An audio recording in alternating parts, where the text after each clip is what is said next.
নতুন সকলকে আমাদের আজকের এই ক্লাসে আজকে আমরা দেখব এসএসসি 2025-এর পদার্থবিজ্ঞানের ঢাকা বোর্ডের 5 নং প্রশ্নটি। তো 5 নং প্রশ্নে এটি কিন্তু সপ্তম অধ্যায় থেকে নেওয়া শব্দ ও তরঙ্গ এই চ্যাপ্টার থেকে। এখানের গ এবং ঘ নম্বর এই দুইটা কিন্তু আমরা সমাধান করব, কারণ ক খ থিওরি এটা আমরা জানি সবাই। তাহলে গ নম্বর অঙ্কে বলছে যে তরঙ্গটির কম্পাঙ্ক নির্ণয় করো। আমরা যদি চিত্রটার দিকে তাকাই তাহলে এইটা কিন্তু একটা পূর্ণ তরঙ্গ, মানে একবার উঠা একবার নামা। তাহলে এখানে এরকম পূর্ণ তরঙ্গ আছে কয়টা? 3টা। এই তিনটার বিস্তার হচ্ছে কত? Total 3 metre. আচ্ছা, তো প্রশ্ন করলো তরঙ্গটির কম্পাঙ্ক নির্ণয় করো। এখানে আরেকটা কথা বলা আছে উদ্দীপকে যে তরঙ্গটি এ থেকে সিতে পৌঁছাতে সময় লাগে 0.2 সেকেন্ড। তাহলে এ থেকে সিতে আমার কয়টা তরঙ্গ আছে? 2টা। তাহলে এই 2টা তরঙ্গের জন্য লাগে হচ্ছে 0.2 সেকেন্ড। তাহলে একটা পূর্ণ তরঙ্গের জন্য কত লাগবে? 0.1 সেকেন্ড। এই যে একটার জন্য লাগে, 2টার জন্য লাগে হচ্ছে 0.2 সেকেন্ড। তাহলে এ থেকে বি পর্যন্ত পৌঁছাতে সময় লাগবে কত? এ থেকে বি পর্যন্ত পৌঁছাতে সময়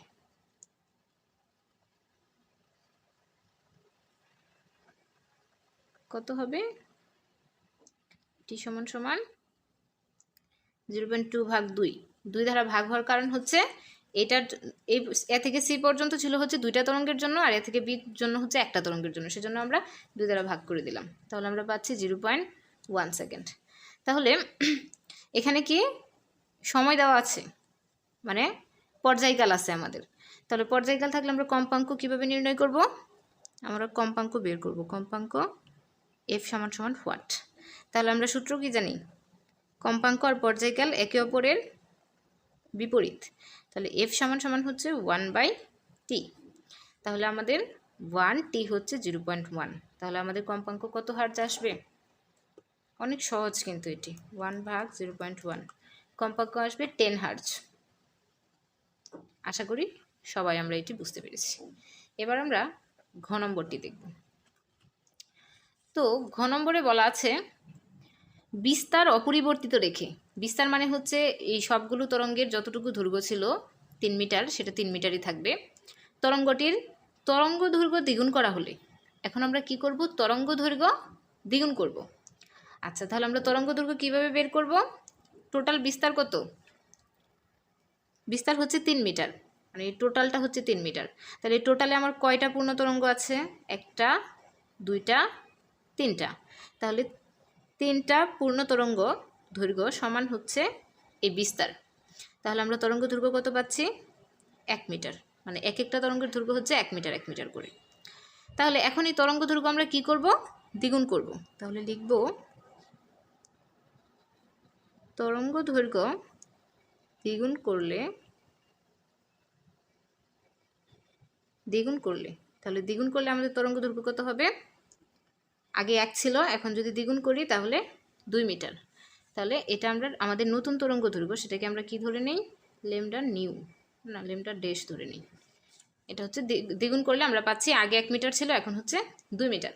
তাহলে প্রশ্ন করলো যে কম্পাঙ্কের কি পরিবর্তন হবে তা গাণিতিকভাবে বিশ্লেষণ করো।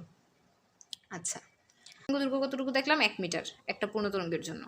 তাহলে 1 মিটার অতিক্রম করতে সময় লাগে কত? 0.1 সেকেন্ড, এ থেকে বি পর্যন্ত কিন্তু। তাহলে আমরা লিখব যে 1 মিটার দৈর্ঘ্য অতিক্রম করতে সময় লাগে 0.1 সেকেন্ড। তাহলে আমরা তরঙ্গ দৈর্ঘ্য দ্বিগুণ করার পরে কত হলো? 2 মিটার। তাহলে 2 মিটার তরঙ্গ দৈর্ঘ্য অতিক্রম করতে সময় অবশ্যই বেশি লাগবে। তাহলে এক্ষেত্রে 2 গুণ 0.1, তাহলে আমরা পাচ্ছি 0.2 সেকেন্ড। আচ্ছা, তাহলে এই 2 মিটার তরঙ্গ দৈর্ঘ্যের জন্য আমরা কিন্তু সময়টা পেয়ে গেলাম। তাহলে এখন আমরা কম্পাঙ্ক বের করতে পারবো। কম্পাঙ্ক হচ্ছে 1/t। তাহলে 1/0.2, তাহলে কত আসে? 5 হার্জ। তাহলে আমরা আগের কম্পাঙ্ক কত দেখেছিলাম? 10 হার্জ। এখন যখন আমরা তরঙ্গ দৈর্ঘ্য দ্বিগুণ করলাম তখন কম্পাঙ্ক কি হয়ে গেল? 5 হার্জ। মানে তরঙ্গ দৈর্ঘ্য দ্বিগুণ করলে কম্পাঙ্ক অর্ধেক হয়ে যায়। তাহলে কম্পাঙ্কের কিরূপ পরিবর্তন হবে? যে তরঙ্গ দৈর্ঘ্য দ্বিগুণ করা হলে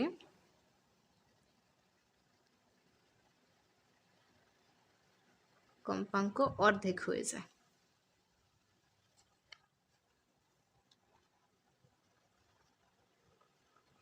এই হচ্ছে আমাদের ঘ নম্বর অঙ্কটি। আশা করি সবাই আমরা এটি বুঝতে পেরেছি। তাও আমি আবার একটু বলে দিচ্ছি। এখানে প্রথম হচ্ছে আমরা একবার উঠা একবার নামা এই টোটালটা মিলে ধরবো হচ্ছে কি একটা পূর্ণ তরঙ্গ। তাহলে এখানে কয়টা পূর্ণ তরঙ্গ আছে? একটা, দুইটা, তিনটা। তাহলে এই তিনটা ল্যামডা সমান হচ্ছে 3। ল্যামডা মানে হচ্ছে একটা তরঙ্গের জন্য দৈর্ঘ্য, একটা তরঙ্গের তরঙ্গ দৈর্ঘ্য।